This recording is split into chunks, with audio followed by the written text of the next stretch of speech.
మాయదారి జ్వరాలతో కాళ్లు చేతులు వాపులు నొప్పులతో చిన్నారులు వృద్ధులు పెద్దవాళ్లు తీవ్ర అవస్థలు పడుతున్నామని తుమ్మపొడి గ్రామస్తులు తెలిపారు. గ్రామంలో ప్రభుత్వం వారు ఏర్పాటు చేసిన వైద్య శిబిరంలో రోగులకు వివిధ రకాల పరీక్షలు నిర్వహించి ఉచితంగా మందులు పంపిణీ చేశారు. టీడీపీ జాతీయ ప్రధాన కార్యదర్శి మంత్రి మంగళగిరి శాసనసభ్యుడు నారా లోకేష్ ఆదేశాల మేరకు దుగ్రాల మండలం తొమ్మపొడి గ్రామంలో వైద్య శిబిరాన్ని శనివారం ఏర్పాటు చేశారు. ఈ వైద్య శిబిరంలో పేషెంట్లకు డెంగ్యూ, మలేరియా, టైఫాయిడ్ పరీక్షలు నిర్వహించి అవసరమైన మేరకు మందులను అందజేశారు. అలాగే doctor Abdul Rahman, doctor C Indira ఆధ్వర్యంలో వైద్య బృందం గ్రామంలో ఇంటికి వెళ్లి ప్రతి ఒక్కరి ఆరోగ్య వివరాలను అడిగి తెలుసుకున్నారు. గ్రామ పంచాయతీ వారి ఆధ్వర్యంలో పారిశుధ్య పనులు ముమ్మరంగా సాగుతున్నాయి.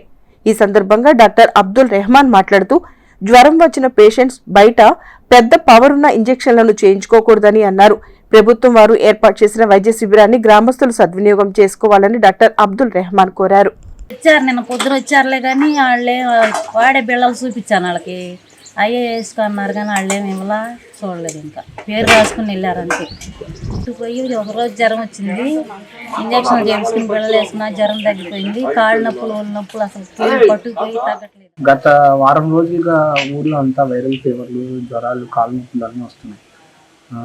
ఫస్ట్ కాళ్ళు పట్టుకుపోవటం, తర్వాత కండరాలు పట్టుకుపోవటం, దాని తర్వాత జ్వరం చిన్నగా రావటం, కాళ్ళు నడవలేకపోవటం అన్నీ జరుగుతాయి.